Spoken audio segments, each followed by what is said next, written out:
nos llega el momento de presentar a nuestro amigo, a Jesús Callejo.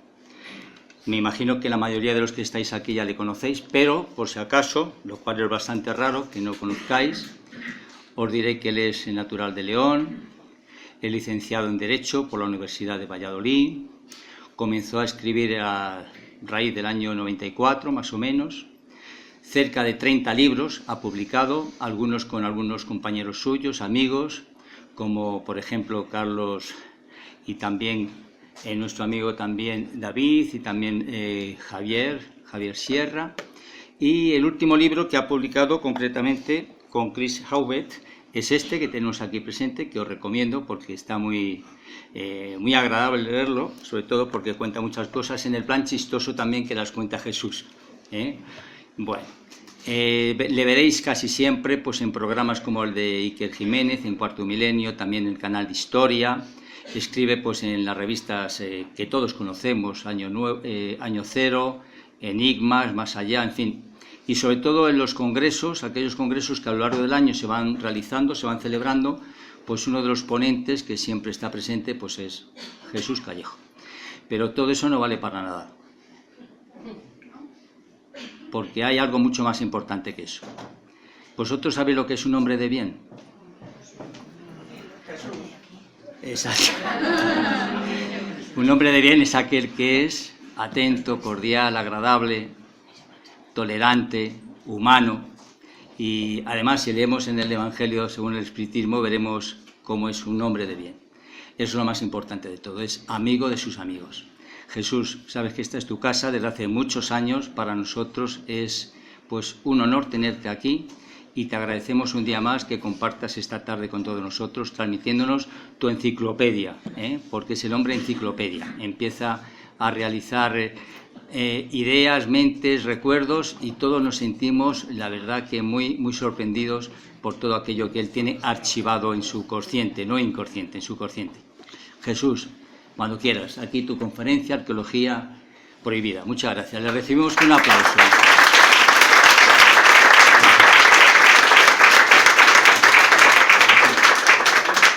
Vamos a encender esto para que esta gente pueda... ¿Vale?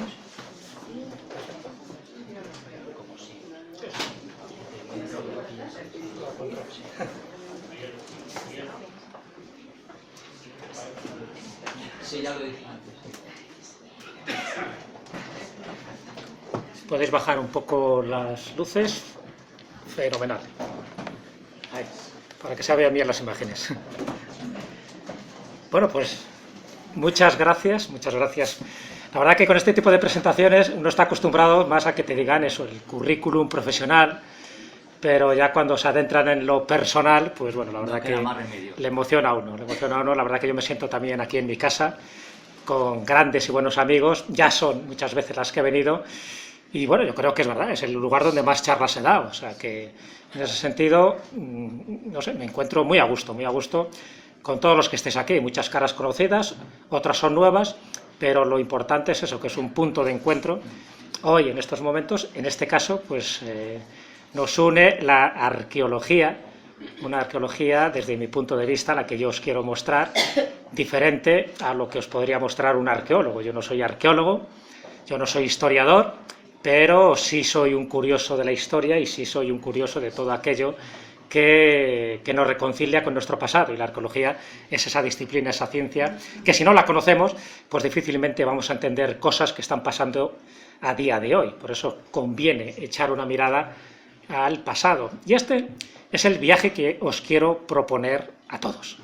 Estamos, yo creo que en el lugar ideal, un lugar energético, un lugar espiritual, para hacer un viaje histórico, que en el fondo también tiene todo eso. Cuando hacemos este viaje histórico no solo vamos a ver elementos, objetos, cráneos, vasijas, en fin, determinados artefactos que son los que conforman un poco el pasado de la humanidad. Entre ellos mencionaré algunos que tienen que ver con España. Pero cuando se habla de ese pasado también es un pasado evolutivo y un pasado donde se han dado distintos avances, distintas evoluciones, pero también algunas involuciones. Una de las características que llama la atención, sobre todo a los que nos adentramos en estas temáticas, es que, lejos de pensar que la humanidad va avanzando progresivamente, que lo hace, en algunos momentos sí que ha habido claros síntomas de involución. Hemos dado pequeños pasos o grandes pasos hacia atrás por cuestiones variopintas, desde catástrofes geológicas naturales hasta guerras provocadas por los seres humanos. Y eso es lo que nos ha impedido llegar mucho más lejos de lo que hemos llegado a día de hoy. Estamos en el siglo XXI, la verdad es que hemos avanzado muchísimo, pero veréis, y eso es un poco lo que os quiero mostrar, y espero también que demostrar, que también en el pasado había una tecnología muy, muy avanzada. De hecho, esta foto, que sirve de introducción a la ponencia, al título, Arqueología Prohibida, y ahora veréis por qué he titulado esta ponencia Arqueología Prohibida, estos guerreros de Xi'an, que ya sabéis que han revolucionado un poco, ¿no?, todo el concepto que se tenía de aquella famosa dinastía del siglo III a.C., de Qin Shi Huangdi, el famoso emperador, el que hace la muralla china. Bueno, un personaje que era mejor no encontrarle cara a cara porque perdías la cabeza con total seguridad, ¿no? Megalómano y un psicópata, pero bueno, es lo que hizo que creciera también el imperio chino en aquel momento, esa dinastía Qin. Bueno, pues cuando se descubrieron estos guerreros de terracota en Xi'an, que es una minucia comparado con lo que se va a descubrir cuando por fin se excave el famoso mausoleo de este emperador, miedo me da pensar lo que puede haber ahí.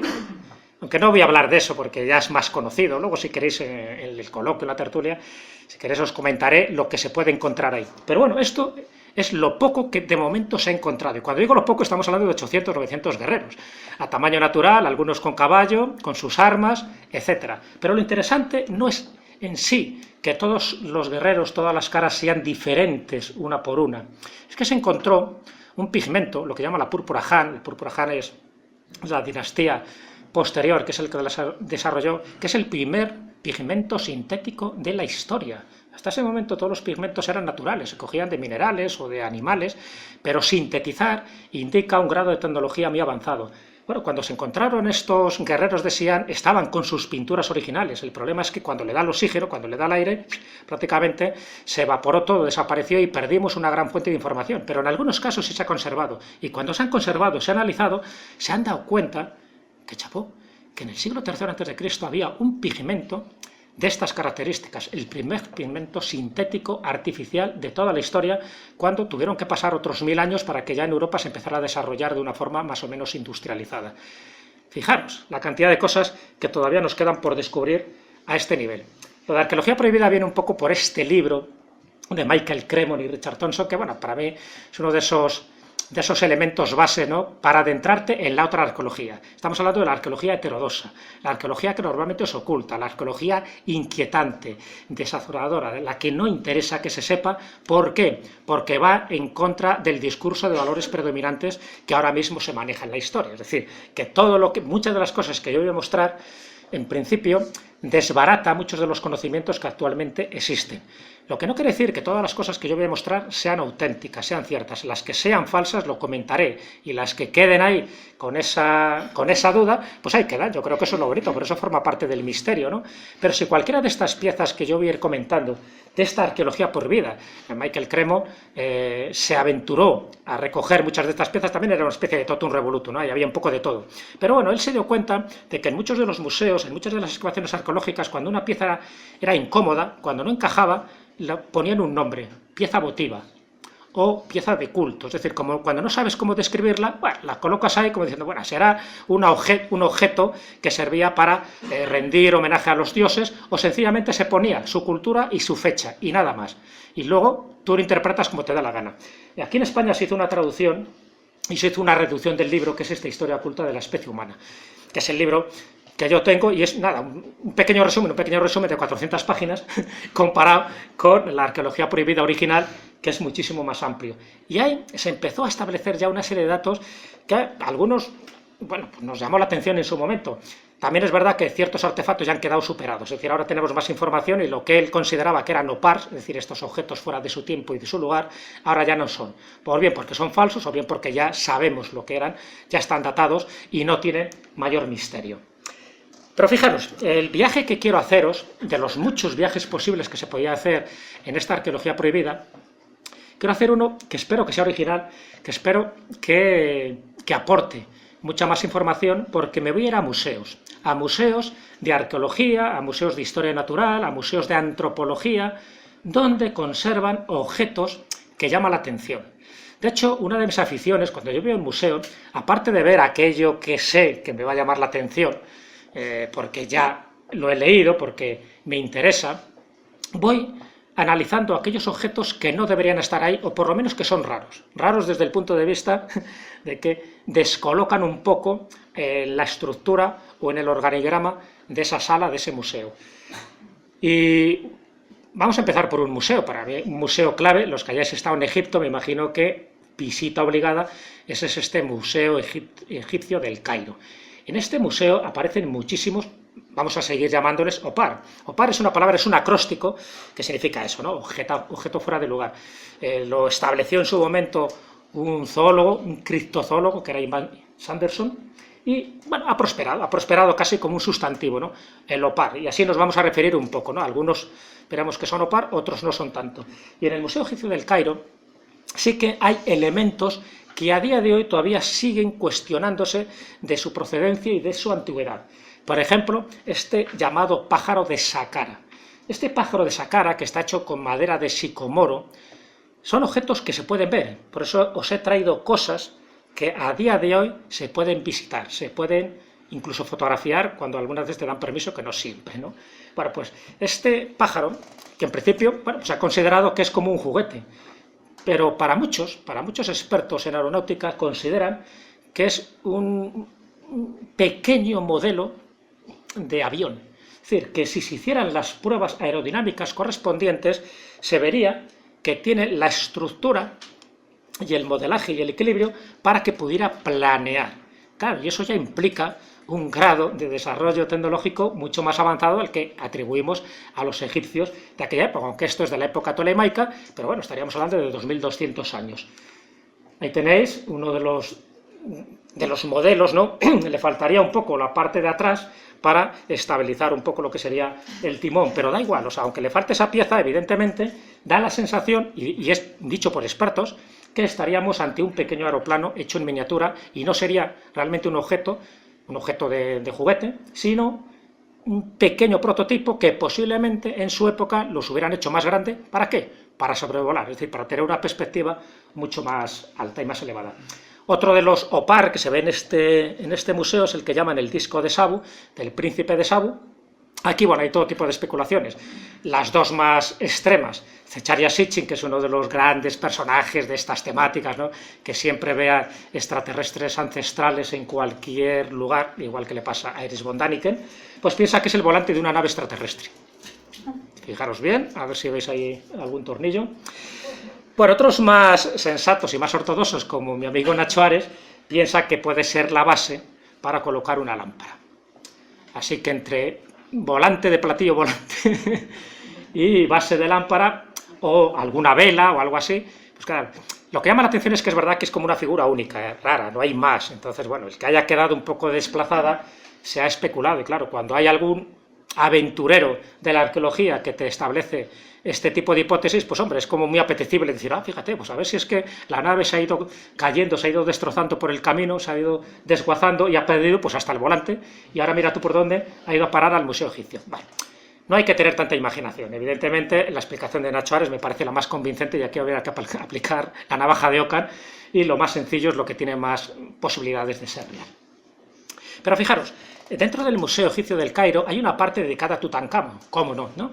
El famoso faraón que se encuentra en el año 1922 por Howard Carter, y a partir de ahí se abre un inmenso caudal, ¿no?, de posibilidades por los objetos que se van encontrando. Claro, este era un Mindundi, ¿no? Tutankamón, o sea, era un personaje de muy poca valía dentro de lo que es la cronología. Él muere a los 18 años y por lo tanto muere de forma precipitada. Entonces prácticamente no dio tiempo a hacer una tumba como realmente él se hubiera merecido, del estilo de Ramsés II, de Seti I. Entonces, como tienen que enterrarle de forma precipitada, pues entierra pues como se encontró, ¿no? Cuando Howard Carter dice, veo cosas maravillosas, estaba viendo cosas maravillosas. Bueno, pues dentro de lo que sabemos ya, y está expuesto gran parte en este Museo Egipcio del Cairo, esto llama la atención. Estos son dos puñales, dos dagas, pero una de ellas de acero inoxidable. No sé si sabéis que una brilla más que la otra está como, en fin, como más oxidada por el tiempo. Sin embargo, hay una, claro, si estamos hablando de la misma época, algo pasa aquí, ya tendrían que estar también oxidadas. Aparte que llama la atención, porque si es de hierro, todavía no había llegado la cultura del hierro a Egipto en la época de Tutankamón. Entonces, ¿de qué estamos hablando? Y siempre se especuló de que sería acero inoxidable, es decir, un tipo de tecnología que evidentemente no se conocía en aquellas épocas, en aquellos momentos. Hoy sabemos ya parte del misterio. Hoy sabemos que este es hierro meteorítico. Sabemos que debió caer un meteorito hace muchísimo tiempo en Egipto, que cristalizó las arenas por efecto de la elevada temperatura, y gracias a eso, con esa especie de cristal, ¿no?, que se queda como muy duro, como una especie de acero, porque evidentemente no es acero, pues con eso construyeron una serie de armas, y entre ellas, pues este arma que ha llegado a nosotros, que es del tesoro de Tutankamón. Posiblemente, si no hubieran sido expoliadas la mayoría de las tumbas de los grandes faraones, nos hubiera llegado muchísimo material interesante. Pero bueno, con lo poco que nos ha llegado de Tutankamón, para nosotros es muchísimo, ya digo, porque nos ha abierto un universo de posibilidades para saber qué cosas utilizaban y de qué estaban hechas, incluido este pectoral de Tutankamón. En este pectoral, lo más extraño que hay ahí, este tipo de piedras preciosas, son una especie como de collar, ¿vale?, que quedaría a la altura del pecho de Tutankamón. Bueno, pues lo más interesante sería la parte central, esa gema de color amarillento verdoso.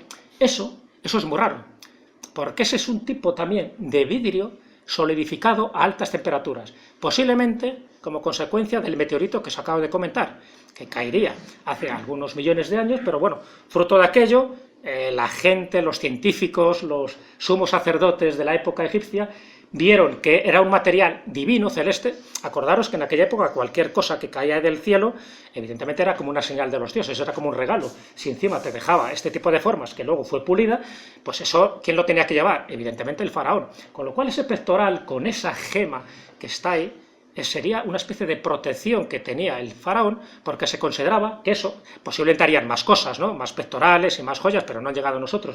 Eso es lo que le daba protección al faraón. ¿Por qué? Porque era una piedra caída del cielo, porque era una señal divina, una señal de los dioses. Tampoco le sirvió de mucho, porque murió a los 18 años, como digo. Por lo menos hoy sabemos que no murió asesinado, cuando todas las teorías decían que había muerto asesinado. Fijaros lo que podéis encontrar también allí. Esto me llama la atención. Yo he estado varias veces en Egipto, en este museo, y cada vez que veo esto siempre me sorprende. ¿Qué veis ahí? Boomerang. Boomerang, la época de Tutankamón. ¿Qué pintan ahí los boomerangs? En principio eran de los aborígenes australianos, ¿no? Pues también. ¿Tenían contactos entre ellos? No hay constancia. Lo que sí queda claro es que el boomerang no solo era un invento de juego y de caza de los aborígenes australianos, sino también en Egipto lo tenían. Podía haber sido por intercambio comercial, o sencillamente porque también en esta época adivinaron que esta forma aerodinámica de la madera pues podía volver si tú lo tirabas de una determinada forma y podías cazar algún animal. Bueno, pues ahí tenéis boomerangs que en principio no deberían estar ahí, pero están. Por eso digo que esta especie de arqueología prohibida, porque nos tiene que hacer replantear muchísimas cosas. El problema de todo esto es que como lo que aparecen son elementos aislados, es decir, nos falta más masa, ¿no?, de información, de archivos, por supuesto, y de objetos, pues siempre nos quedan como piezas del puzzle por desentrañar. Pero bueno, con las que tenemos podemos ir especulando. Por ejemplo, nos vamos a otro museo, al Museo de Nubia en Asuán. Nubia ya sabéis que estaría en la parte más baja de Egipto, lo que sería actualmente Sudán. Por entonces era todo imperio egipcio, y fijaros qué huevo de avestruz más curioso. ¿Qué estáis viendo ahí? Atentos, porque es muy importante, todos los que estéis aquí, que podáis ver las imágenes, porque si no vais a perder parte de la información, porque con lo que yo os pueda decir, por muy bien que lo describan, en fin, palidece comparado con lo que estamos viendo ahí. Bueno, Parece un barco, no, ahí está la cosa. Si estamos hablando de Egipto, más que un barco, si os dais cuenta, parece la representación esquemática de pirámides. Vale, con lo cual, bueno, puede tener su lógica. Estamos hablando de un huevo de avestruz, también se le ve por ahí dibujado al avestruz, pero, claro, el que aparezcan 3 pirámides, pues sí, normalmente, es lógico, ¿no?, las 3 pirámides de la meseta de Gizeh, ¿de acuerdo? Pero claro, esas pirámides, si se las atribuimos a los 3 faraones que se le atribuyen, a Kefren, a Keops y a Micerino, estaríamos hablando del 2550 antes de Cristo aproximadamente. Pero este huevo tiene 4000 años antes de Cristo. A ver, si esto es verdad, ¿Cómo se han puesto los huevos? Si esto es verdad,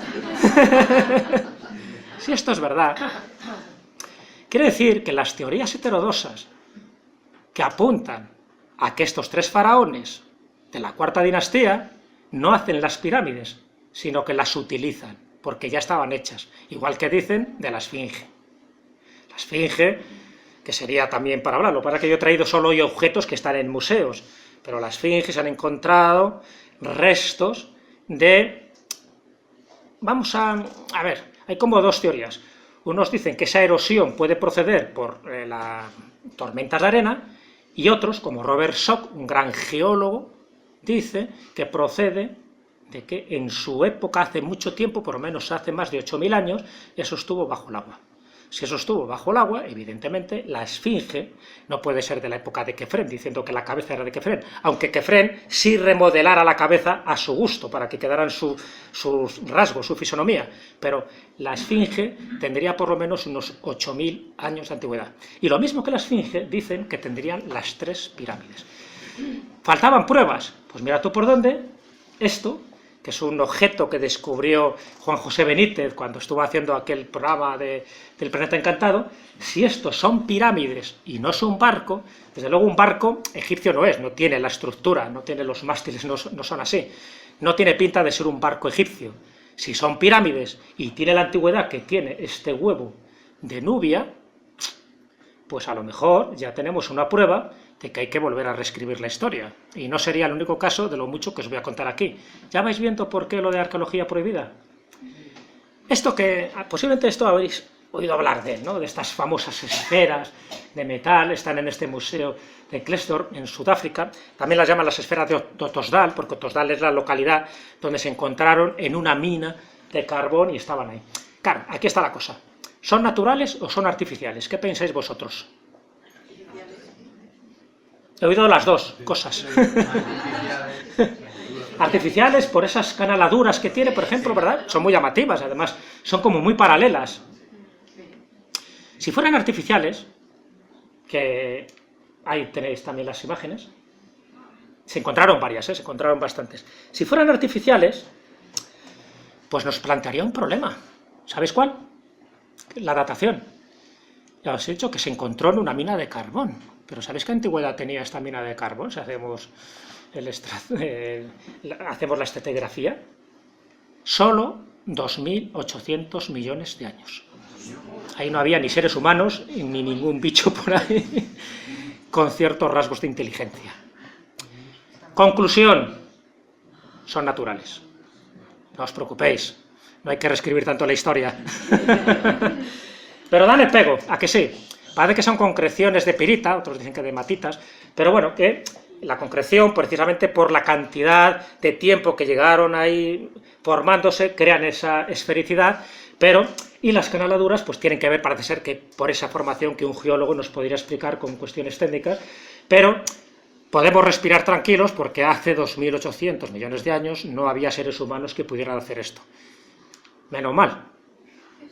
Pero nos vamos a otro museo, otro de esos museos donde podéis encontrar todo tipo de objetos, bueno, tanto que todo tipo de objetos. Este gran museo tiene más de 8 millones de objetos, no todos se pueden ver. Muchísimos están, como os podéis imaginar, en los sótanos, no se exhiben, y muchos de los que no se exhiben son aquellos que son incómodos. Son aquellos que, como no sabemos si poner figura votiva o qué, vamos a dejarlo en el sótano. De hecho, dicen que en el sótano del British Museum hay un esqueleto fosilizado, encontrado en una de las islas del Caribe, en la isla de Guadalupe, que le atribuyen ni más ni menos que 30 millones de años, con lo cual, si es un esqueleto humano, no puede ser de esa época. Entonces, ¿qué han hecho? Dicen que sigue en el sótano y no lo van a exhibir. Pero bueno, ¿qué nos podemos encontrar en el British Museum de esos objetos que están considerados como par? Bueno, pues ahí tenéis, la famosa calavera de cristal. De esta sí que habéis oído hablar, ¿no? Incluso Steven Spielberg le dio por hacer, en fin, una cuarta saga que sobraba sobre una calavera de cristal. ¿Y qué habéis oído de las calaveras de cristal? ¿Qué habéis oído? Que estaban malditas, que eran mayas, aztecas, que había que conseguir 13, que en fin, que eran como una especie de código secreto que estaba ahí dentro de la calavera y que por lo tanto había que saber descodificarla, etcétera, etcétera, etcétera. Bueno, el British Museum tiene una, el Museo del Hombre en París dicen que tiene otra, la de Michel Hedges, que sería la más conocida, Está en una colección privada, esa no se ve, pero bueno, esta sí se ve, esta sí se ve. Y esta tiene, bueno, una pequeña historia que os puede servir un poco para todas las demás y que yo espero que con esta pequeña explicación que os voy a dar, pues os quede claro ya cada vez que oigáis hablar de las famosas calaveras de cristal. No tiene nada que ver ni con los aztecas ni con los mayas. Pero cuando pusieron esta calavera en el museo, en el British Museum, pusieron un cartelito, todas las piezas tienen un pequeño cartelito y ponía probablemente azteca del año 1200-1500. De esta era nos referimos. Bueno, hasta aquí hicieron más averiguaciones. Hicieron una serie, bueno, pues de pruebas ópticas, donde vieron claramente el pulido que tenía la calavera, la abrasión necesaria, y se dieron cuenta de dos cosas. Primero, que el cristal de cuarzo era de Brasil, por lo tanto nunca tuvo ninguna relación con las culturas mesoamericanas de México, y la otra, la más interesante, es que era una fabricación de un artesano alemán del siglo XIX, y que había un Vivales llamado Eugène Boban, que es el que se encargaba de vender estas calaveras de cristal a diestro y siniestro, pero para venderlas mejor y para que fueran más cotizadas decían que eran calaveras mayas que tenían una maldición encima, con lo cual eso incrementaba la cosa. Conclusión, tuvieron que cambiar el cartel y ahora pone calavera de cristal, probablemente del siglo XIX. Bueno, una cosa interesante sería esta. Hay muy poca gente que repara en este vaso de Licurgo, así se llama.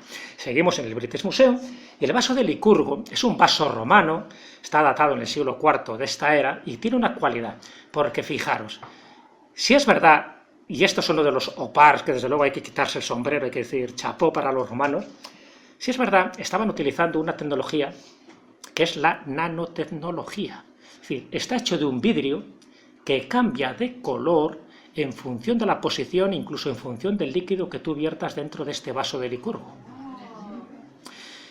Y estas partículas, que estamos hablando ya de partículas atómicas, para que se produzcan estos cambios de tonalidad, de luz, evidentemente tienes que tener, pues eso, una tecnología que evidentemente no se relaciona con los romanos de aquella época, para nada, porque esto ya estamos hablando de alta tecnología, de alta nanotecnología, donde incluso, pues en el famoso, este libro, por ejemplo, que has mencionado, Juan Miguel, el de Viajes Inexplicables, lo escribí con Chris Obed, y Chris Obed, un año antes, había escrito otro libro con Juan José Sánchez Oro, de opars, y prácticamente machacan casi todos los opars, les dan palos, pero este, en concreto, y alguno más que luego os contaré, ahí no tienen explicación. Es decir, evidentemente los científicos dicen que este vaso de Licurgo ahora se podría hacer con la tecnología que tenemos, ¿no? Pero en aquella época, con estas nanopartículas, poderlas alterar y combinar de esa forma para que cambiara de color, el color de rojo a verde, y lo que se ha llegado ahora, eso, el dato que os he dicho es de hace muy poco tiempo, y colocando vídeo, porque claro, estos vasos eran objetos de decoración, o sea, que no se echaba nada encima. Pero alguien le dice, por decir, oye, si echamos algún líquido, ¿qué pasaría? Y efectivamente, echaron líquido y también cambiaba la tonalidad. Claro, finalidad práctica que tiene esto. Eso podía servir para los venenos. O sea, un vaso de estas características, ya sabéis que en aquella época estaban todos los emperadores obsesionados que les iban a envenenar. Si tú eres capaz de fabricar un tipo de vidrio que detecta la sustancia, el espesor o la parte molecular de un líquido y te cambia el color, pues evidentemente ya estás detectando algo anómalo ahí. Pues a lo mejor podría ser esa la finalidad, y tú a los mejores, no solo orfebres y artesanos, sino también a los mejores, vamos a llamarles científicos romanos de la época. Y también en ese museo tenemos esta lente, el que se llama la lente de Layard. Layard era Henry Layard, la descubre en el yacimiento de Babilonia en el año 1850, donde se hace pues, en Nippur, en fin, todos esos yacimientos que luego serviría para conocer algo más de la cultura de Sumer, de Babilonia, en fin, de todas esas, bueno, donde nació la humanidad prácticamente, ¿no? Y por desgracia, pues donde es uno de los focos de conflictos actualmente, donde no paran de darse palos continuamente, ¿no? Pero bueno, ahí nacieron muchas cosas, y esta lente de Layard, lo interesante es que todo indica, tal como se ha estudiado, que formaría parte de, como si fuera de la montura de una de las gafas, es decir, que servía para poder ver de cerca, es decir, para poder leer. Claro, las gafas, como bien sabéis, aquí no se descubren hasta muy ya entrada la Edad Media. Claro, pero aquí estamos hablando de una época muy pretérita, estamos hablando de una época donde esta tecnología de pulir el cristal de cuarzo y de encorvarlo, es decir, de convertir también en esta pieza en un objeto convexo para que se pudiera ver, esto ya indicaba una cierta tecnología de pulimiento y luego para engarzarlo dentro de lo que es una montura y que se convierta en una gafa. Solo ha llegado a nosotros una, pero supuestamente debería haber dos. Claro, si hablamos de más de 4.000 años de antigüedad, pues esto nos deja un poco perplejos, porque quiere decir que la tecnología óptica, y esto lo refleja muy bien Robert Templer, en uno de sus libros que se llama El Sol de Cristal. En El Sol de Cristal analiza todo tipo de culturas, de civilizaciones, y se va a todos los museos para ver que realmente esta tecnología óptica, que en principio era prohibida para este tipo de civilizaciones por la antigüedad que tenían, no era tan descabellado, que se han encontrado estas lentes en Cartago, que se han encontrado en Egipto, y por supuesto algunas de ellas han ido a parar al Museo Británico, al British Museum. Cambiamos de tercio, nos vamos a otro lugar. Este ya va a ser más difícil que lo vayáis a ver, el cráneo de Broken Hill. Se llama así Broken Hill porque es la zona en la que se encuentra, que está al norte de Zambia. Pero bueno, ahora está en el Museo de Historia Natural de Londres. ¿Y qué veis de anómalo en esta imagen que os acabo de traer? Y que esto dio mucho Pablo en los libros de Peter Colosimo, de Jacques Berger y de otros cuantos. Un agujero. Bueno, pues eso, hubo alguien que dijo que era un agujero de bala. Claro, si era un agujero de bala, y este estaría catalogado como un hombre Heidelbergensis, dentro del mundo de la antropología, así le definen, y por lo tanto ya tiene unos millones de años, ¿cómo puede ser que haya un agujero de bala ahí? Bueno, pues esto es lo que han alegado, que a lo mejor tenían un tipo de armas en aquella época. Para mí, desde luego, esto es una tomadura de pelo.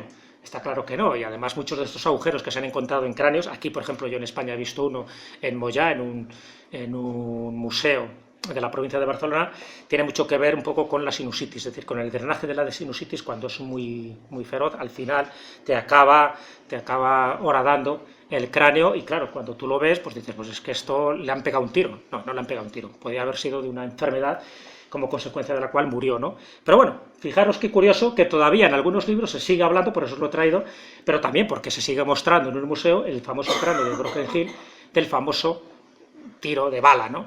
Para nada, hasta donde yo sé. Pero esto sí es más interesante todavía. No tenemos que irnos a armamentos, a cosas muy sofisticadas, sino que nos vamos a algo que es una pieza, volvemos otra vez un poco a esa famosa cultura de Sumer, ¿no? Donde muchas cosas empiezan allí. ¿Qué veis ahí?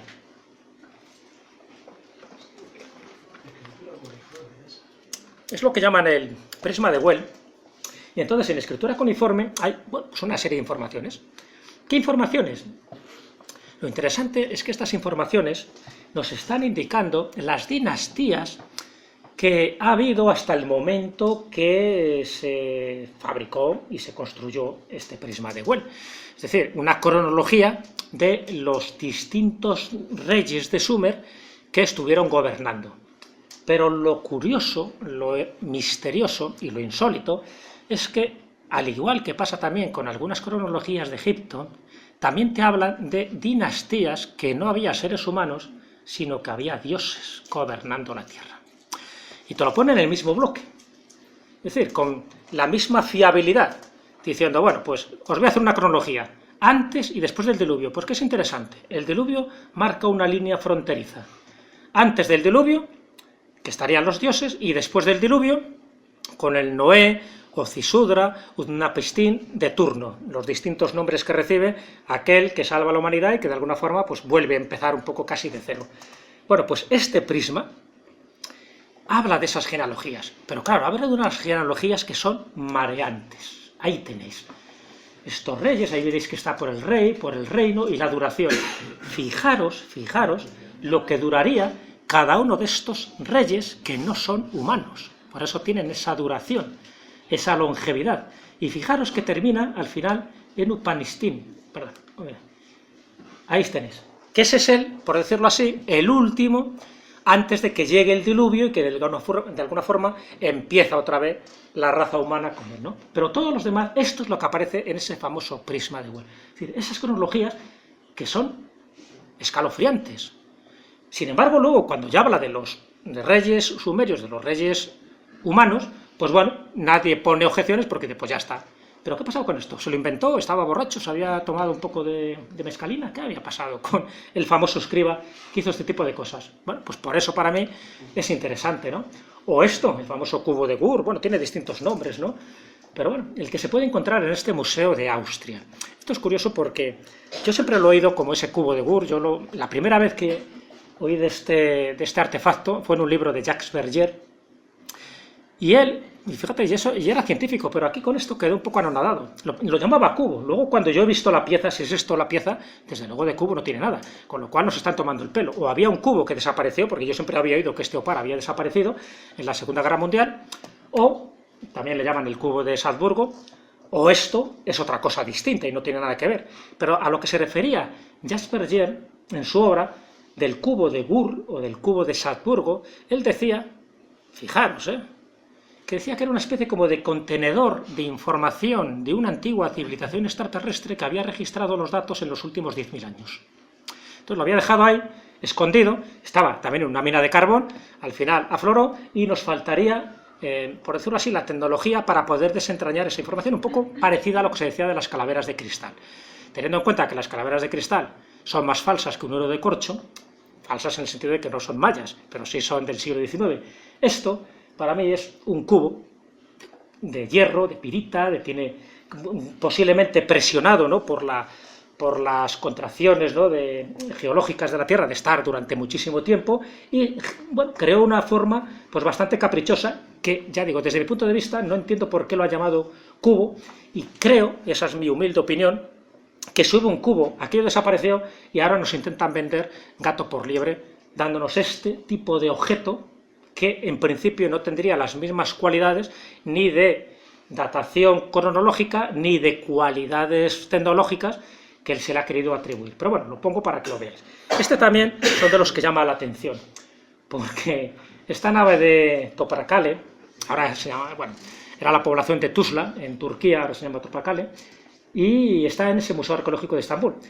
No se exhibe, según he hecho una especie de recorrido, ¿no?, para saber si muchos de estos objetos ahora mismo se muestran. Este objeto lo retiraron porque Cesárea Sitchin, el autor del 12º planeta y de Crónicas de la Tierra, en fin, el que ha recreado toda una genealogía de la raza humana, y por lo tanto le da un palos por todos los lados a Sitchin, él comenta que esto, evidentemente, sería un objeto que tiene que ver con una tecnología aérea que ahora ha desaparecido. El objeto no tendría la cabeza la tendría separada del resto, ¿no? Pero la reconstrucción más o menos sería así, sería alguien dentro de una supuesta nave que estaría, pues, o bien para volar, o bien casi parece una perforadora también de túneles, ¿no? Pero bueno, el hecho es que esto lo han retirado por lo inconveniente y porque consideran que o bien es falso, o bien, si fuera auténtico, como no puede encajar en ninguna de las piezas que tienen en el museo, pues mejor que esté en el silencio. ¿Os acordáis que os he hablado de ese famoso prisma de Well? Bueno, pues ahora os voy a hablar de esa cronología egipcia, muy rápidamente. A ver, la cronología egipcia, sabemos muy bien un poco todos los faraones prácticamente desde la primera dinastía hasta ahora, ¿no? Desde Menes o Narmer, que dice que sería el mismo, desde el 3100 a.C. hasta ahora. El problema está en las predinastías, es decir, antes de que hubiera reyes o faraones tal como los entendemos. Bueno, entonces hay varias cronologías donde hablan de este periodo arcaico, de este Tepi que llaman, del tiempo cero de los egipcios. Una de ellas sería la piedra de Palermo, otra sería la cronología de Manetón y otra sería, que luego lo comentaré ahí, el papiro o el canon de Turín. Bueno, pues estas, fijaros aquí cómo, perdón, en la parte alta veis que se habla un poco de esas primeras dinastías predinásticas, luego estarían las de la primera dinastía, las segundas dinastías, etcétera, ¿no? Entonces te va poniendo los cartuchos con los distintos reyes o faraones.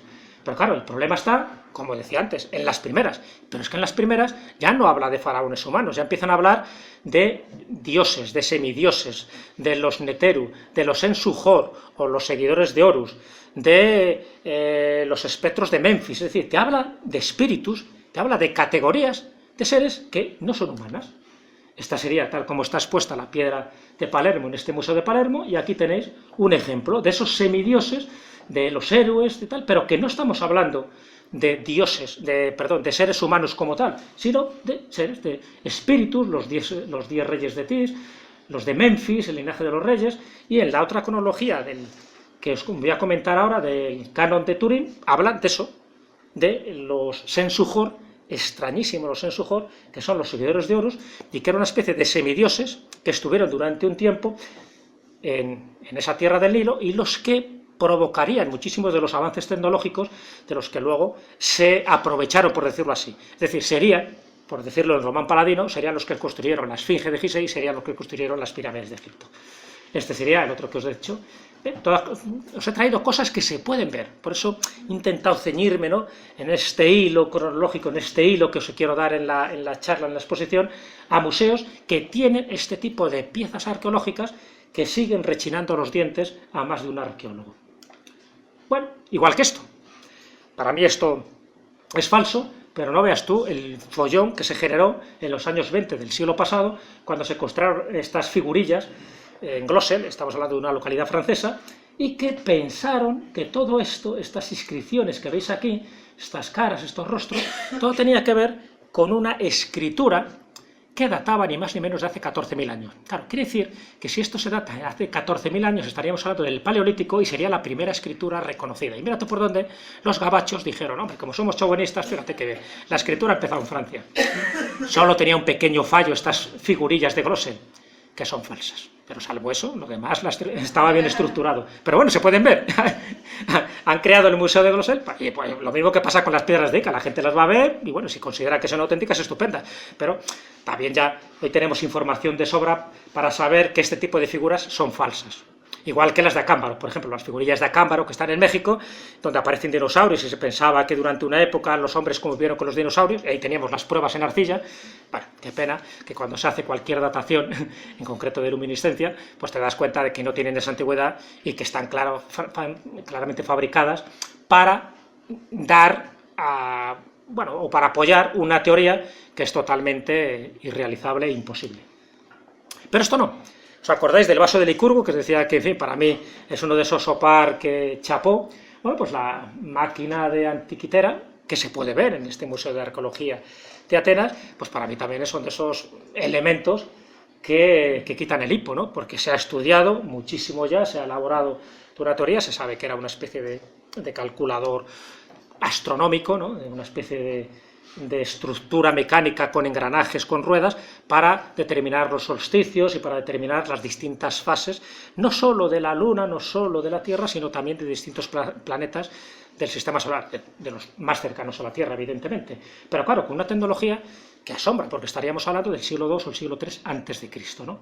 Bueno, es una historia bastante conocida, no voy a entrar en ella, pero importante que este objeto se haya podido localizar, que se haya descubierto, y lo que está indicando es que los antiguos griegos sí que poseían una tecnología de engranajes muy importante, muy poderosa, y que servía sobre todo para eso, para determinar las cuestiones astronómicas, porque para ellos la astronomía, que también estaba unida con la astrología en aquella época, era fundamental para incluso para los ciclos agrarios y también para los ciclos festivos, y, cómo no, para determinar las orientaciones de algunos de sus templos y también los rituales que había que hacer con determinados dioses, porque entonces los dioses y los hombres estaban más unidos de lo que pensamos ahora. Por lo tanto, esa vida, ese concepto trascendente de la vida era clave, era como cotidiano para ellos.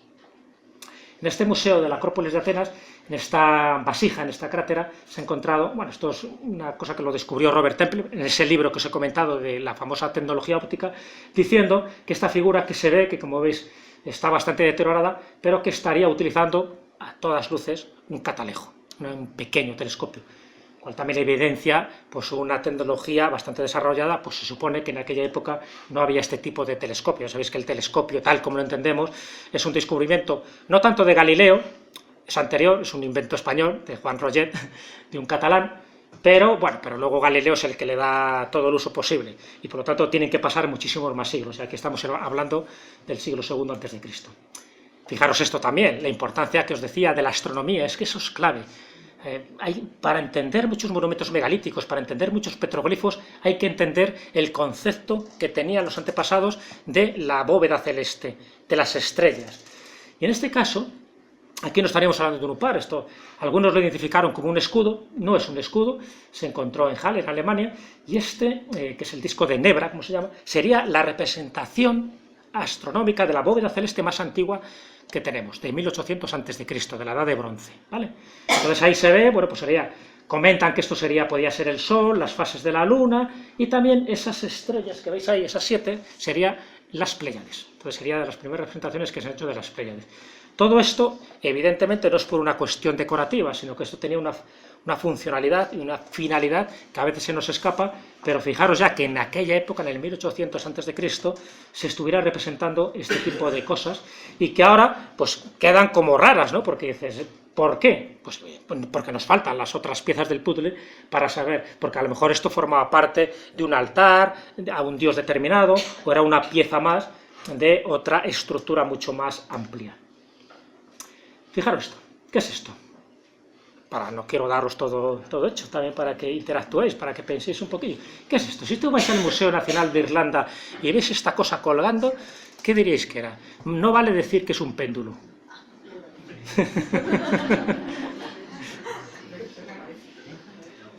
Esto lo llaman la piedra vikinga. ¿Por qué? Vikinga. ¿Por qué? Una piedra vikinga, ¿qué pinta ahí? Y encima en Irlanda. Porque si fuera en Islandia... Bueno, hoy sabemos mucho de los vikingos, y la verdad es que los vikingos, además de un pueblo bárbaro que les gustaba saquear, era un pueblo culto. Era un pueblo que tenía un nivel de desarrollo mucho más avanzado de lo que os podéis imaginar. Por ejemplo, las mujeres tenían casi una igualdad con el hombre, en el sentido de que no estaba en un segundo plano, y que si se quería divorciar en algún momento se podía divorciar y pasar del hombre si era un descerebrado. Y eso no se hacía en otro tipo de culturas. Bueno, pues ellos eran buenos navegantes, como sabéis, en sus dracar, hacían sus incursiones, casi siempre eran costeras, pero hoy se sabe perfectamente que llegaron a América. No hay ningún género de dudas que llegaron a América. El hijo de Eric el Rojo, Leif Erikson, se llega primero a Groenlandia, luego van más a Occidente, y en Occidente ya se descubre lo que actualmente sería la península del Labrador, lo que sería Terra Nova y lo que sería la isla de Baffin, cruzando lo que actualmente es el mar de Baffin. Todo eso sin ningún tipo de dudas. Os podría dar cientos de pruebas, que no es el caso, no hablamos hoy de navegación. Pero claro, para este tipo de travesía, que ya no era costera, que ya tenías que adentrarte en el Atlántico Norte, que era peligroso, también en aquella época, estamos hablando del año 1000, ¿qué pasaba? ¿Tenían una brújula? ¿Cómo se orientaban, por ejemplo, en los días que no había sol? Bueno, pues tenían brújula y tenían una piedra solar, que se llama.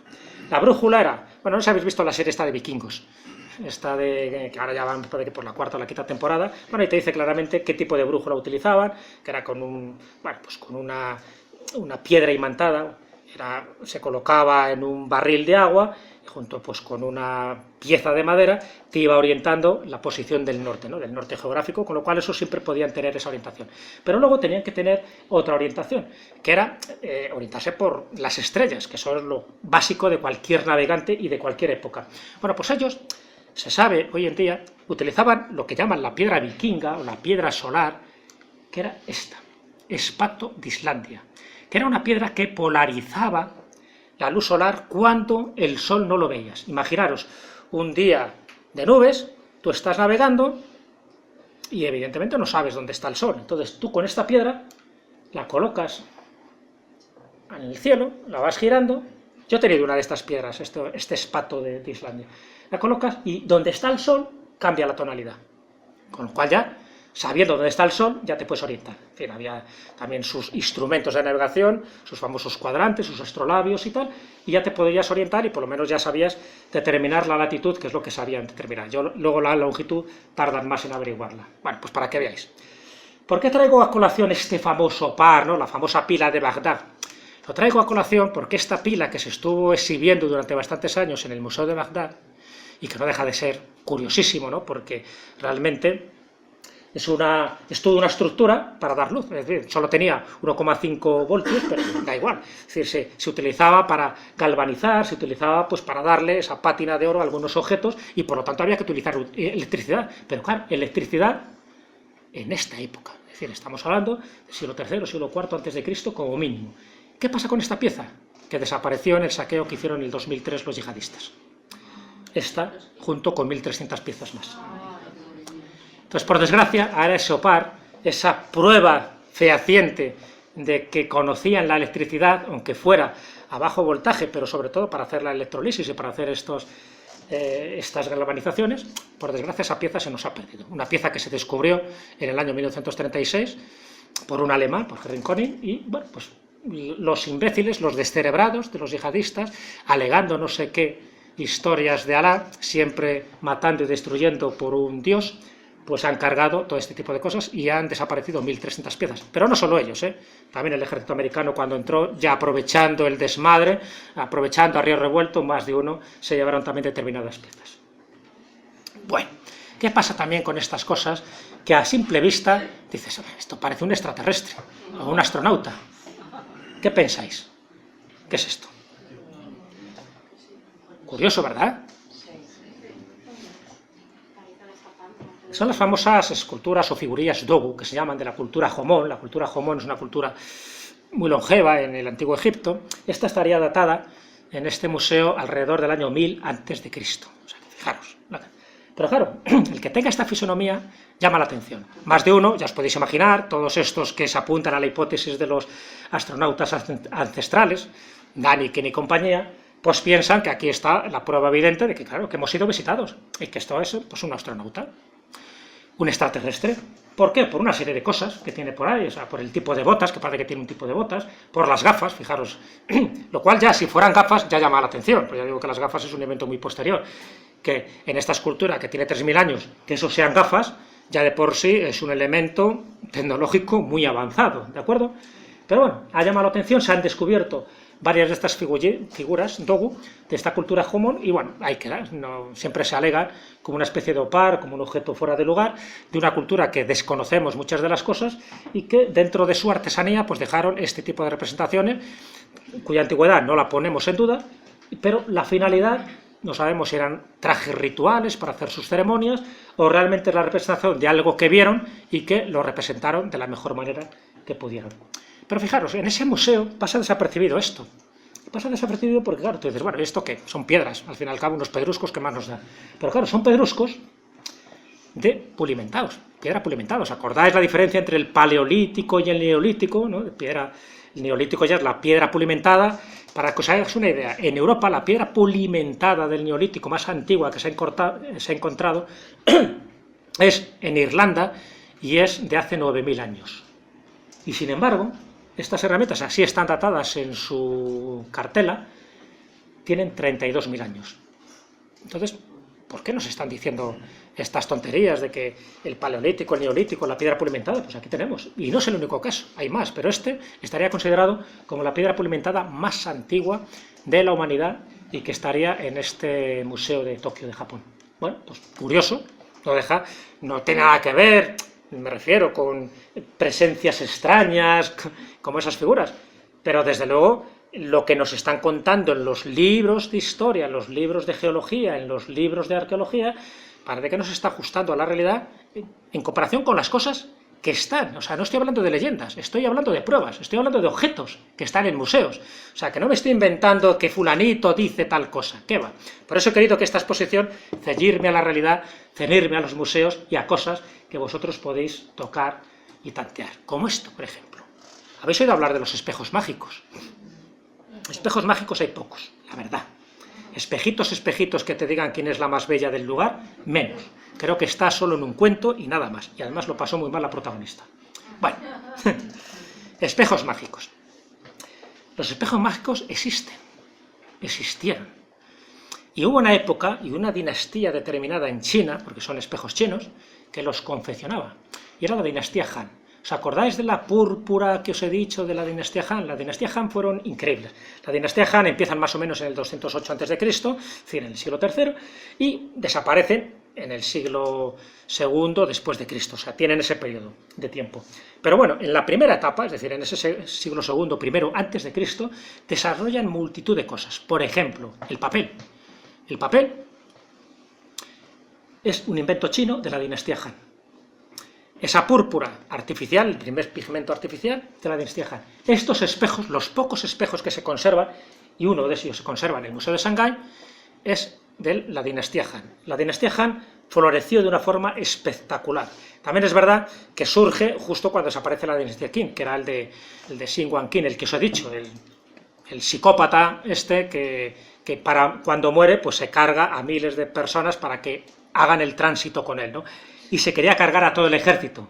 Alguien con dos dedos de frente dijo, no te cargues a todo el ejército, reprodúcelos en terracota. Gracias a eso se salvó, porque si no hubieran sido invadidos el ejército chino. O sea que el que se haya encontrado ahora el ejército es porque él quería matar a todos, a los 8.000 o 9.000 soldados, y llevárselos con él, que era su guardia de corps, por decirlo así. El ejército era mucho más elevado.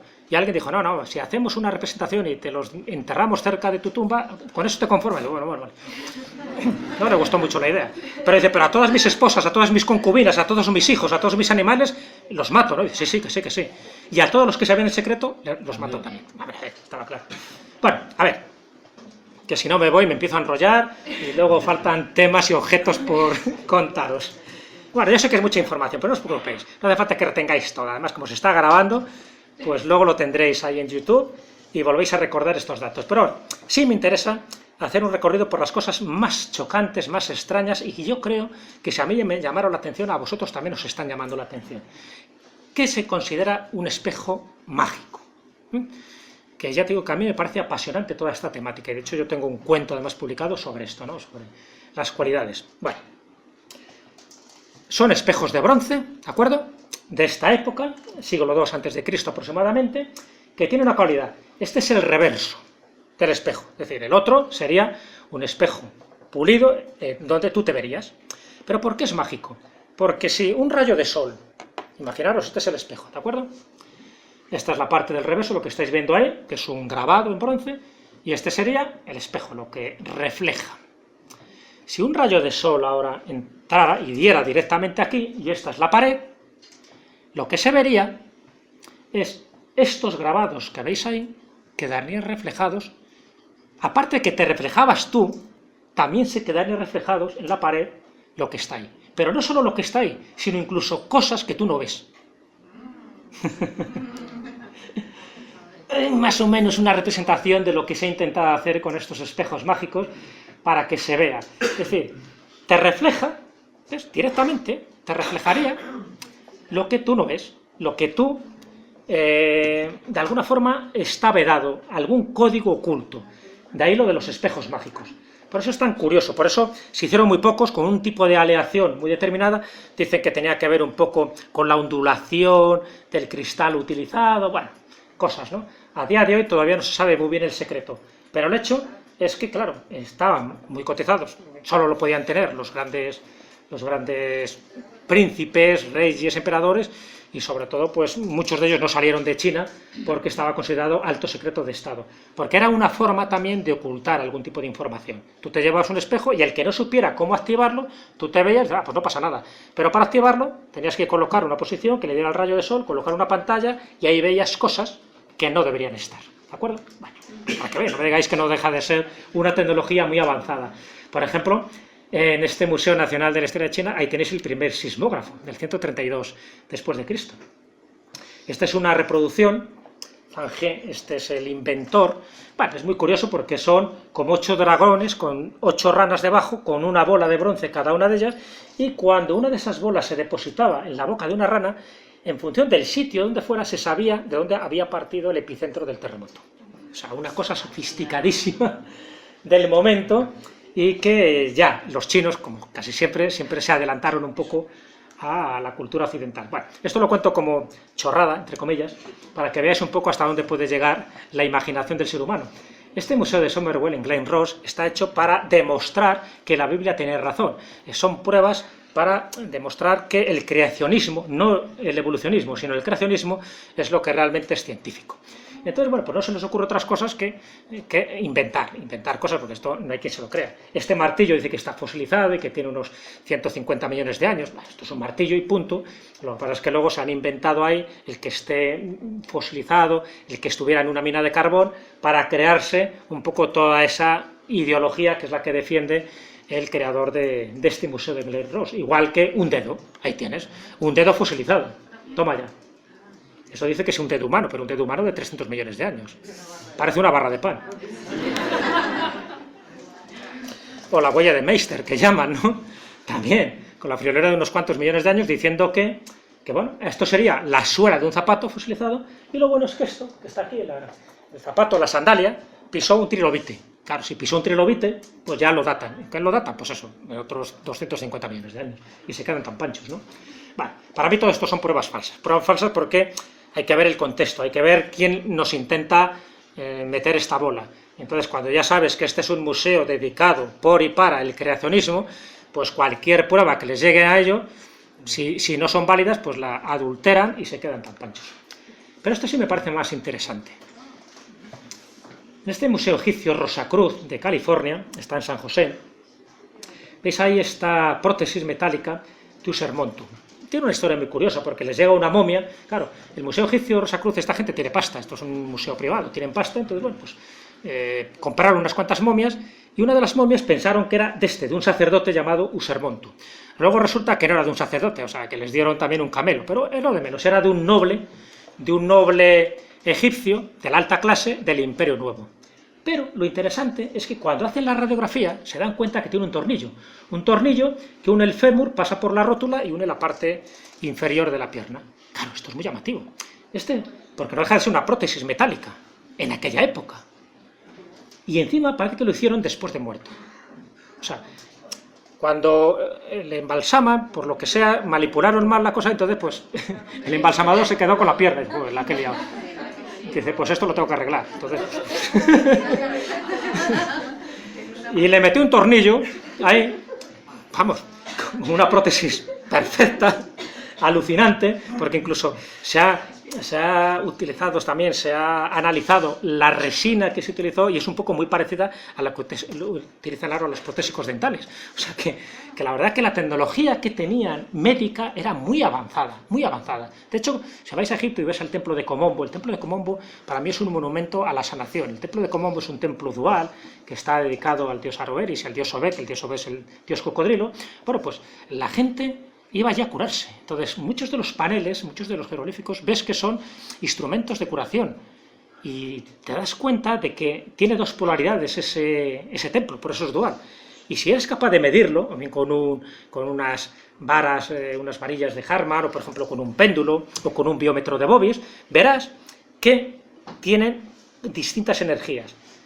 Y no quiere decir que una sea mala y otra sea buena, sino en función del tipo de enfermedad que te tenías que curar, ibas a un altar o ibas al otro, ibas a un Sancta Sanctorum y ibas al otro. Curioso, ¿no? Y los instrumentos médicos que están allí dibujados, muchos de ellos, por ejemplo, para el parto o para las cesáreas de la época, están descritos. Bueno, pues no me extraña que esto que ha pasado desapercibido, porque está en este museo escondido de San José, en California, pues sea una de las primeras prótesis, si no la primera, de la que se tiene constancia y se ha demostrado, ¿no? O por ejemplo esto demostraría, os he hablado antes de los vikingos, que llegaron a América, pero bueno, ¿hay alguna prueba? Bueno, pues os he traído una prueba. En el estado de Maine, en su capital, en Augusta, ha aparecido este penique que llaman vikingo, el penique de Goddard o el penique de Maine. Este penique es del siglo XI y se le atribuye a un rey de la época del siglo XI, que era el rey Olaf III. Pues quiere decir que una de esas expediciones vikingas que llegan a Maine, en este estado, está fronterizo entre Estados Unidos y Canadá, pues dejaron este penique, que reconstruido sería esto. Pues claro, una moneda vikinga, una moneda noruega del siglo XI como testimonio, porque a alguien se le... Bueno, te dijo, oye, ¿tienes cambio? Y dice, no, se le cayó de la faltriquera y ahí quedó, ¿no? Y 1000 años después fue descubierta. Bueno, pues ahí tienes. Para mí no hay ninguna duda, ya digo, de que los vikingos estuvieran allí y esa, pues el penique de Maine es una prueba. Como esto, por ejemplo. Si esto es una figura precolombina, ¿qué pinta esto que veis ahí? ¿Qué se representa? Un elefante, ¿no? No había elefantes en la América precolombina. Entonces, ¿por qué haces esto? Alguien vio un elefante. Siempre partiendo de la base de que sea auténtica la pieza, que ya sabéis que siempre hay dudas, ¿no? Pero bueno, en el Museo de Jalapa podéis ver este elefante o estas cabezas olmecas. La cultura olmeca dicen que es la primera, ¿no?, de Mesoamérica, aunque ahora está cuestionado. Que se habla de unos 1800, 2000 años antes de Cristo, ni más ni menos. ¿Qué veis ahí, en esta cabeza olmeca? Hay varias, no hay muchas, pero hay unas cuantas. Si tuvierais que designar una raza, ¿veis ahí a una persona de rasgos negroides? Bueno, pues los primeros negros que se ven en Centroamérica llegan mucho después de que Colón lo descubriera. Entonces, ¿qué pintan estas cabezas ahí?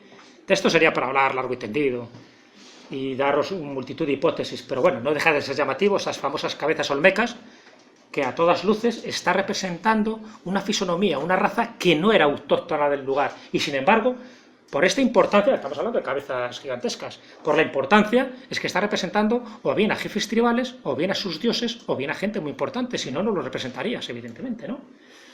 O estas cosas que dicen que no conocían la rueda, claro que no conocían la rueda, entonces ¿por qué hacen muñecos y juguetes con ruedas? Como este que se ve en México DF, o estos supuestos juguetes también del Museo del Oro de Bogotá, que también son como, ¿os acordáis del pájaro de Saqqara que os comenté de Egipto? Pues aquí tenéis, esta es de la cultura tolima. Aquí, cuando se habla de los opar, hay una manía de que hablan de que estas son figuras de la cultura quimbaya, que no tiene nada que ver con los quimbayas, se ha metido el error y todo el mundo lo reproduce. Es de la cultura tolima, que es mucho más interesante. ¿Y los tenéis? ¿Qué eran esto? ¿Realmente eran juguetes, eran adornos? ¿O realmente estamos hablando de pequeños prototipos, pequeños aeromodelitos de aviones, como algunos han dicho, Sitchin y por supuesto Danny, Ken y todos los que defienden este tipo de teorías? Bueno, curioso, son de oro y está claro que tenían una función religiosa importante, no lo disponía todo el mundo, pero fijaros, se han hecho reproducciones para saber si volaban y efectivamente, si los haces a escala y más grande, pueden volar. O sea que si fueran de juguete y fueran hechos al azar, a lo mejor no tenían este sistema aerodinámico. O las esferas de Costa Rica. Lo que os podía contar ahí, ¿no? Pero no os voy a contar nada. Ya lo sabéis todo de las esferas de Costa Rica. Esferas perfectas, de piedra, pulidas. Y no tenemos ni idea de quién las hizo. Ni idea. El enigma. Uno de los grandes enigmas precolombinos y, por supuesto, el enigma principal de Costa Rica. Yo estaba allí, yo estuve investigando un poco el asunto y entrevisté a la que era la subdirectora del Museo de Arqueología de la capital en su momento y, bueno, me estuvo contando distintas teorías y hay de todo, desde que son estructuras poco para marcar la jerarquía de las zonas tribales, ¿no? Y otros, pues, que marcaban direcciones náuticas para orientarse, lo cual no sé muy bien cómo, porque es complicado. El problema que tenemos con las esferas, igual que pasa con multitud de figuras que nos han llegado, ¿sabéis qué es? Que no están en su lugar, que ya están fuera de sitio.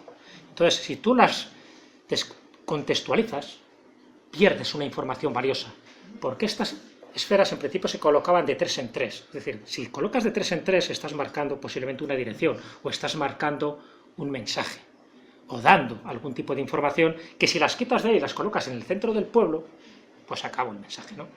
Yo digo que es interesante eso. Pero esto, para mí, mucho más. Y esto pasa más desapercibido, porque al fin y al cabo las esferas, las bolas de los indios, como las llaman en Costa Rica, bueno, son conocidas y se ha escrito mucho. Pero de esto no tanto. En el Museo Nacional de Quito, en Ecuador, hay figuras de este tipo, de la cultura la tolita. ¿Por qué os pongo esta imagen? Porque esa figura, no sabemos muy bien si es un broche, es una diadema, es un objeto votivo, servía para colocar en el altar o para colocar algún príncipe, alguna personalidad. Parte del material que está hecha esa figura es de platino. A ver, nos ponemos en situación. Esta cultura, estamos hablando que sería del siglo IV a.C. y al final desaparece en el siglo X. Pero desde el siglo IV hasta el siglo X, como os podéis imaginar, sigue siendo una época muy, muy retrasada para lo que os voy a contar.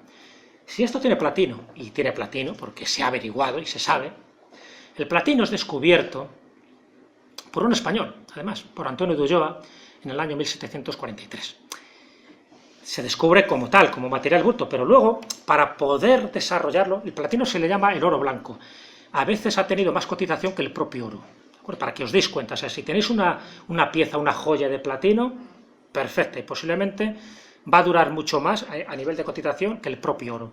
Bueno, pues el platino, su punto de fusión son 1800 grados para que tú puedas trabajar con él. Y para que tú utilices ese punto de fusión de 1800 grados, tienes que tener unas fraguas, una metalurgia muy, muy avanzada que solo se consiguió siglos después en Europa. Y sin embargo, aquí estamos hablando, por lo menos, de ese siglo IV a.C. ¿Qué quiere decir? Que la metalurgia que conocían en aquellas épocas es totalmente increíble, porque no se sabe cómo pudieron llegar a este punto de fusión poniendo solo unos troncos de madera.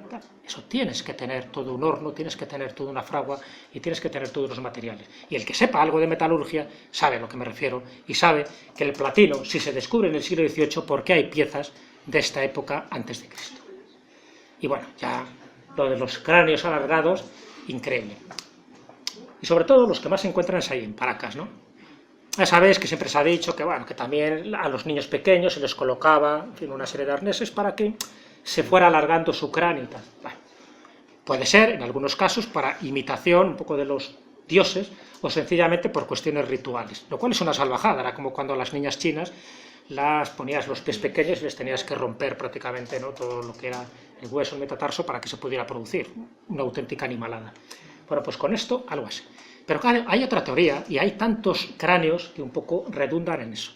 Y de estos cráneos no se crean así poco a poco, sino que ya son cráneos formados desde el primer momento. ¿Y por qué dicen esto? Por las suturas del cráneo. Es decir, cuando tú comparas, si fuera un cráneo normal, sería con las mismas suturas que tenemos nosotros, que tenemos como 3 placas ahí unidas, pues sería un cráneo alargado, pero con la misma estructura, con la misma forma, entiendo yo, ¿no? Pero sin embargo, estos cráneos alargados de Paracas, y específico de Paracas, no estoy hablando de otro tipo de cráneos, por ejemplo, que se han encontrado en Egipto. Ahí tenéis uno que todavía le queda parte del pelo. Por cierto, mucho del pelo es pelirrojo, es curioso, porque estos que tenían el cráneo alargado eran pelirrojos. Tenían una morfología, una estructura anatómica diferente al del resto de la población. Y ahí ves un poco esas suturas que os comentaba. Este sería un cráneo alargado, incluso esto le llaman el cráneo alien, por eso, por la figura que tiene, ¿no? Pero aquí tenéis. Arriba sería un cráneo normal, veis las 3 partes, como las 3 placas óseas que se unen, y este, que sería un cráneo alargado, veis que solo hay una. Y además, otra de las características es que los cráneos alargados han encontrado 2 incisiones, cosa que no tiene un cráneo humano normal. En definitiva, si esto es así, estaríamos hablando de que estos cráneos no corresponden a la especie humana como la conocemos nosotros, al Homo sapiens sapiens. A lo mejor es otra especie humana, pero no la nuestra. Y como testimonio quedaron esos, que fueron descubiertos, por eso se llama el Museo de Tello, de Julio Tello. Los descubrió él en los años 20 del siglo pasado, le llamó la atención, gracias a Dios que los fue coleccionando y no fueron destruidos, y por eso se han mantenido hasta el día de hoy. Bueno, voy terminando porque hay muchos más, pero bueno, ya veis que hay una buena muestra. Esto me llama la atención porque yo creí que había desaparecido. Esto es cuando los conquistadores españoles entran en Pachacamac, que estamos hablando de Perú, pues habían oído hablar de que había un ídolo parlante, un ídolo que les hablaba a los caciques y sobre todo pues a los nobles cuando tenían alguna tribulación o cuando tenían que consultar algo parecido al oráculo de Delfos. Y entonces fueron allí, los españoles pensaban que iba a estar revestido de oro, ven que no hay oro y no les interesa para nada, y lo tiran, lo destruyen. Es verdad que hicieron copias, parece que el original desapareció, pero como había copias de este palo, de este ídolo, como se llama, pues una de estas copias es las que se conserva en este Museo de Sitio de Pachacamac, que por cierto, las ruinas arqueológicas de Pachacamac son impresionantes. Pachacamac es uno de los grandes dioses, instructores y civilizadores de las culturas pre-incas, no de las incas. Ahí lo tenéis como estaría protegido porque está considerado como el elemento clave. Lo que no sabemos es cómo podía hablar en si era por un artilugio de ventriloquía, si algo pasaba, si fuera el original me refiero, pero el hecho es que estaba venerado como el ídolo parlante al que iban cuando tú tenías necesidad de algo, a ese santuario. Ahí tenéis una foto mucho más de cerca y por supuesto pues es la joya, la corona, es la pieza de este museo. Fijaros, ¿qué es esto? Damos un chicle al que lo gane, no tenemos aquí más piezas de oro. ¿Qué es esto? Si tuvierais que calificarlo ahora, ¿cómo lo llamaríais esto? No hay nadie que sepa. Antes has dicho que parecía un dedo y parecía un pan. No, ya, pero esto es madera, ¿vale? Esto es madera, no está petrificado, no tiene nada que ver con Glen Ross ni con el Museo del Creacionismo. ¿Qué es esto? No me digáis que no lo sabéis. Y eso que al final os voy a poner un desafío, ¿eh? Cuidado, voy a terminar la charla con un desafío. ¿Qué va? Esto es una pieza de madera, a ver, para que os hagáis una idea, tiene este tamaño, ¿de acuerdo? Y estas son inscripciones. Bueno, esto es una tablilla Rongo Rongo, de la isla de Pascua.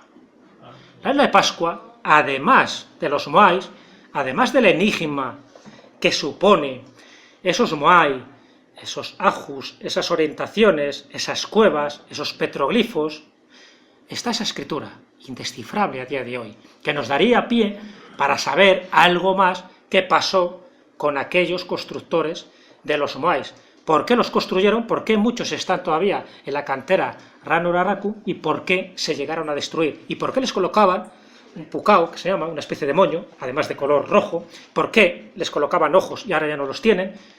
Podríamos saber muchas cosas. El problema es que estas tablillas Rongo Rongo no se han descifrado. Y que lo más parecido a estas tablillas Rongo Rongo, ¿sabéis dónde está? Está en el Valle del Indo. Está en lo que actualmente es Pakistán. Pero claro, estas tablillas más o menos tendrían, según la cronología oficial, pocos siglos. Estaríamos hablando del siglo VI, siglo VI, siglo VI, siglo VII, de esta época. Y sin embargo, la escritura del Valle del Indo, estaríamos hablando del 3500. Es decir, ¿cómo puede ser que haya similitud de estas dos escrituras tan lejanas en el tiempo y tan lejanas en el espacio? Bueno, no lo sabemos, pero fijaros dónde la encontramos. Cuando hicimos un último viaje de estos que hacemos nosotros en Madeira, en Funchal, en la capital, en este museo, que lo fuimos a ver. ¿Os acordáis lo que os he dicho al principio? Que a mí me gusta ver las cosas raras y tal. Digo, bueno, vamos a ver la colección de Joan Carlos Abreu, que es uno de los prohombres de allí, uno que ha tenido distintos cargos políticos, y bueno, y un mecenas, ¿no? Alguien que ha ayudado mucho para el desarrollo de Funchal en Madeira. Y me encuentro con esto, que ni el que nos enseña el museo sabía lo que era. Digo, esto es un ronco ronco. Dice, ¿cómo? ¿Mande? Digo, ronco ronco. Y yo voy a pensar, y digo, madre, ya otro que me ha venido aquí iluminado. Le expliqué un poco lo que era y yo creo que ya el tío dice, ah, vale, vale. Y el tío pues no sabía. Dice, bueno, pues esto es una pieza que él compró y está claro que fue.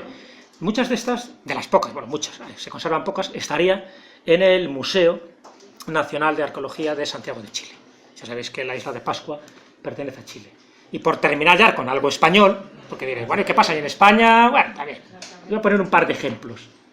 Sería esto, no sé si la conocéis, que se encontró en Casar de Cáceres, ahora está en este Museo Provincial de Cáceres, y lo llaman el astronauta, porque esta estela, una estela, os podéis imaginar, ¿no?, prerromana, es una estela distinta a todas las que hemos encontrado, supuestamente está representando a un guerrero, normalmente en las otras estelas aparece un guerrero con sus armamentos alrededor, y son muchas veces estelas funerarias, pero aquí tiene una cabeza rara, tiene una sonrisa enigmática, parece que se está cachondeando de nosotros.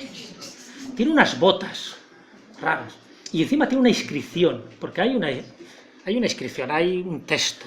Y como si tuviese a su izquierda una criatura ahí. Y tiene como, exactamente, como un hombro más elevado que el otro, ¿no? Como si tuviera algo ahí. Tiene hasta el ojo, yo veo el ojo ¿Veis? de pico. Los ojos achinados los tiene, como riéndose a carcajadas, como diciendo, jaja, no vais a saber lo que soy. ¿Qué es esto? Anda, andará. El que hizo esto. Los hombros parecen jugadores de rugby. A día de hoy no se sabe muy bien. De hecho, lo han llamado el astronauta de Casar de Cáceres, que ya son ganas de poner astronautas aquí. Pero bueno, es raro. Es raro porque no corresponde a otras estelas parecidas de la época encontradas en Extremadura. No corresponde.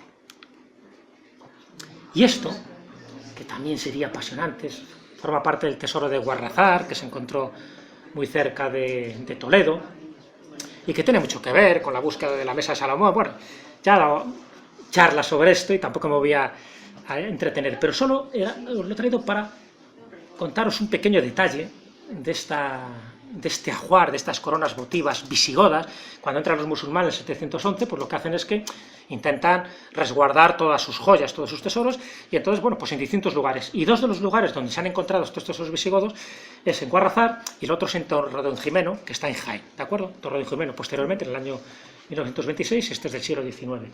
Lo interesante es que se han encontrado estos vidrios, hay vidrios de distintas categorías, por decirlo así, pero uno de los vidrios que se ha encontrado, bueno, y se han encontrado incluso vidrios de Ceilán, de Sri Lanka, o sea que ¿cómo han llegado ahí? Está claro que no, a través del comercio y tal.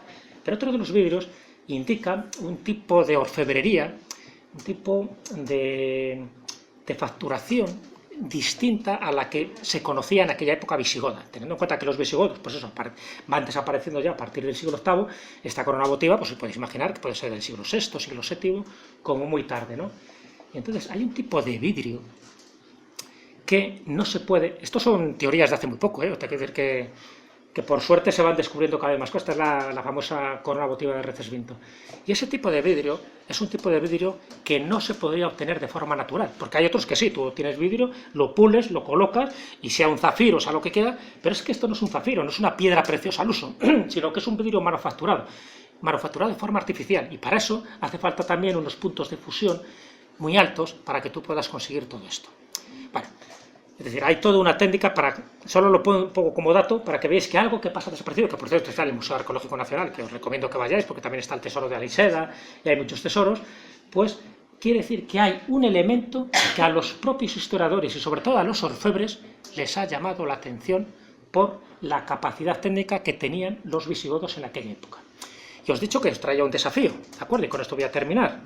El desafío es porque quiero que os hagáis célebres, que paséis a los titulares de algún periódico digital o de papel, y es si sois capaces de descifrar qué es esto.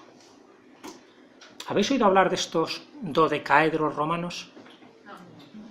Muy poca gente ha oído hablar de ellos. Se han encontrado muy pocos, no más de 100, en distintos yacimientos romanos.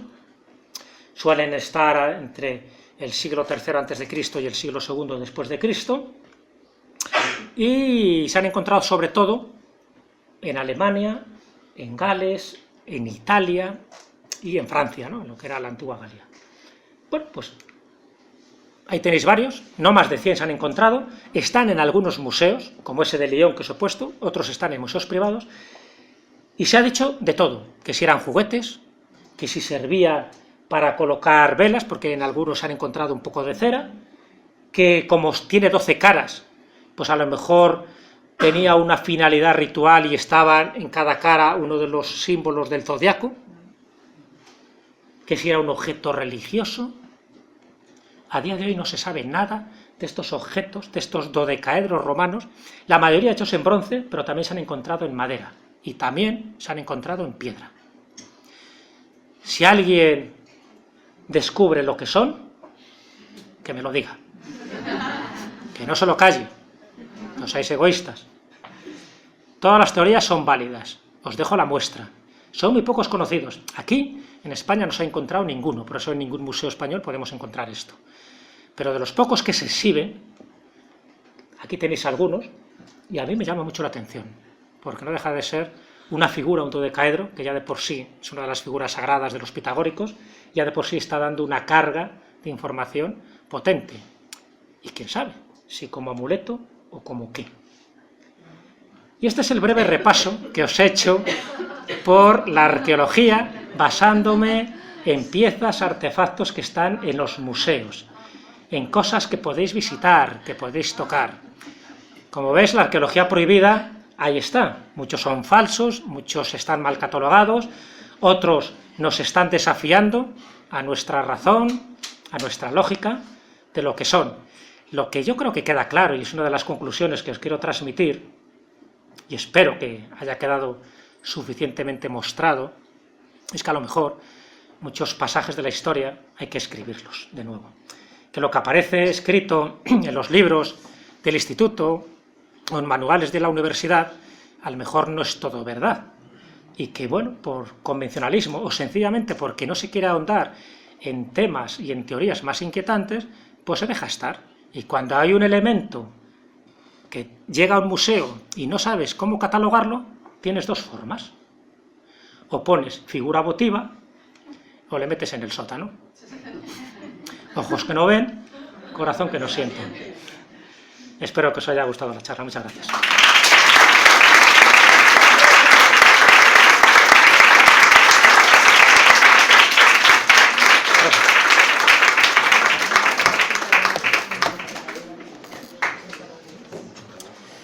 ¿Tenemos tiempo?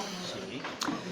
Pues bueno, he ido muy deprisa, evidentemente, pero si queréis que ampliemos algo más, o alguna que se os haya ocurrido, ahora es el momento un poco de hablarlo y de comentarlo, Pero bueno, como veis, y esto es una pequeña muestra.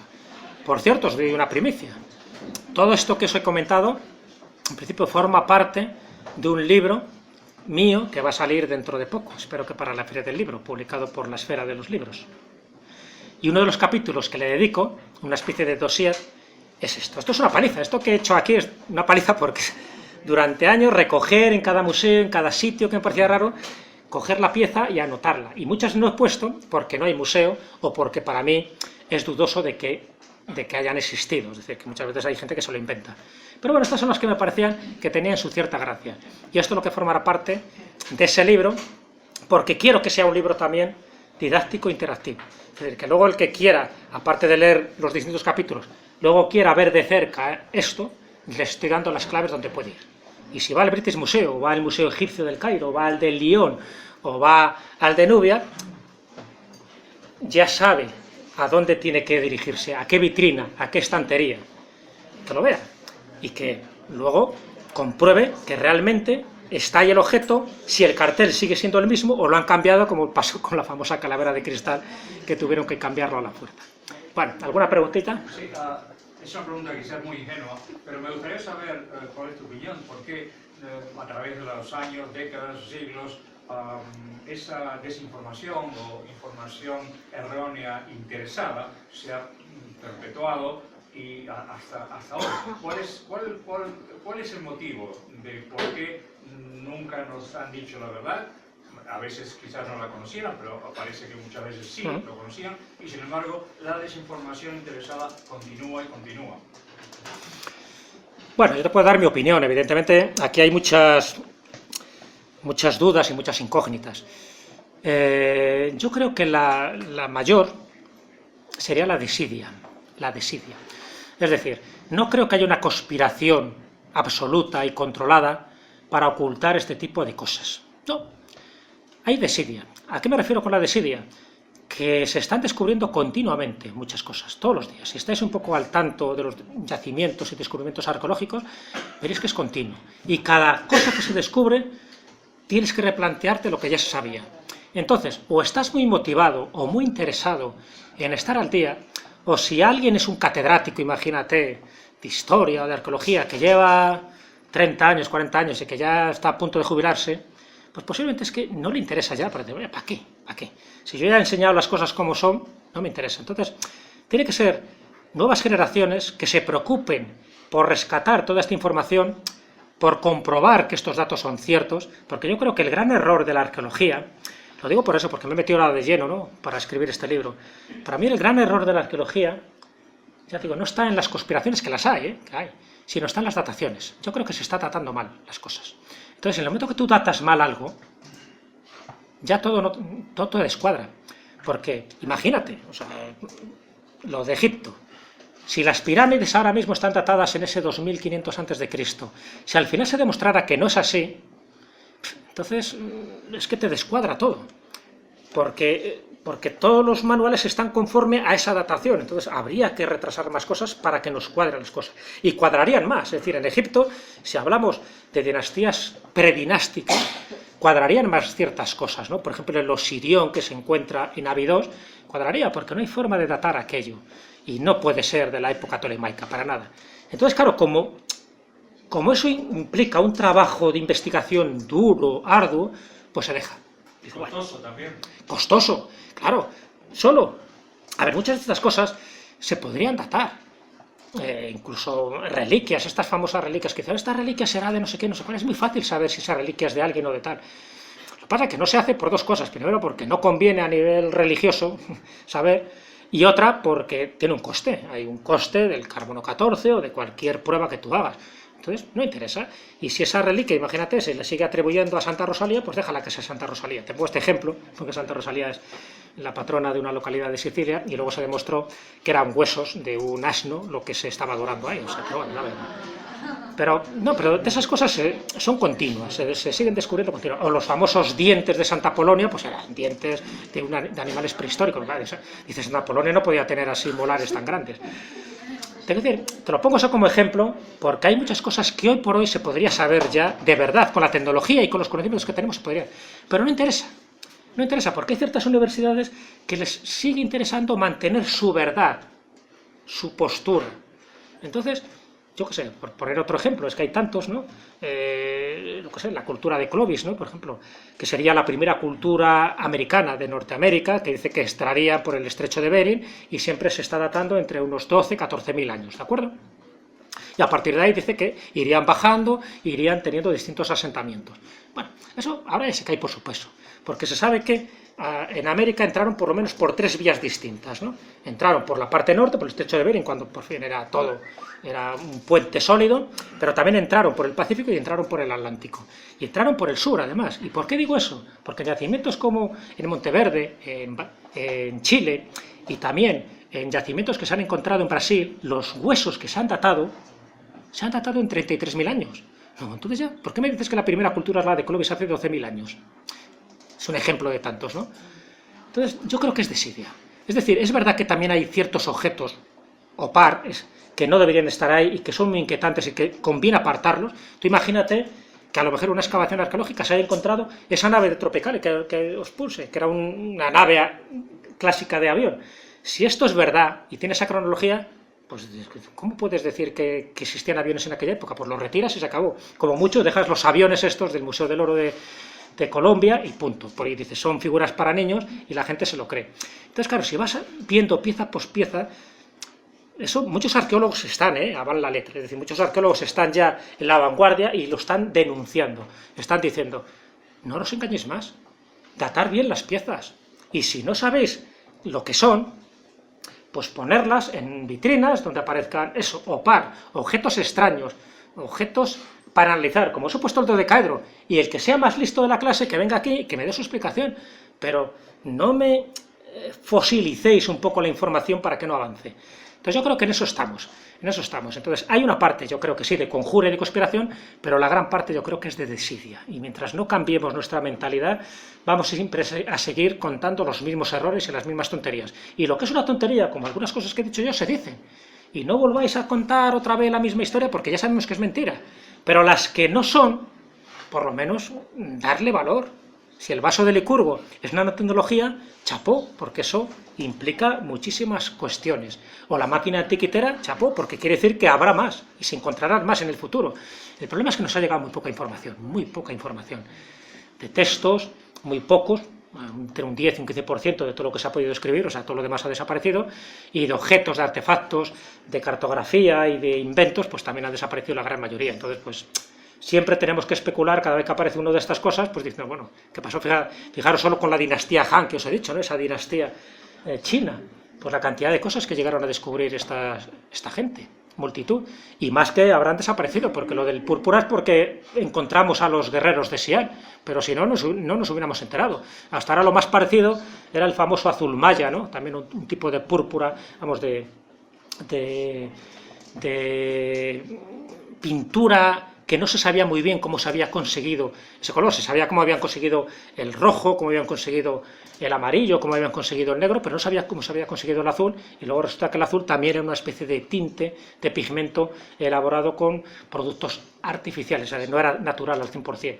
Bueno, pero al fin y al cabo, los mayas son muy posteriores a lo que estamos diciendo ahora, ¿no? Bueno, te quiero decir que todo este tipo de elementos son muy chirriantes, así que yo entiendo que este tipo de charlas, y no solo los que estéis aquí, sino lo que luego los vayan a ver en vídeo, yo creo que si despiertan conciencias y despiertan sobre todo motivaciones, pues bienvenidas sea, ¿no? Y es un poco lo que yo intentaré transmitir en el libro que se va a publicar recientemente. Muchas gracias, Jesús. Muchas gracias.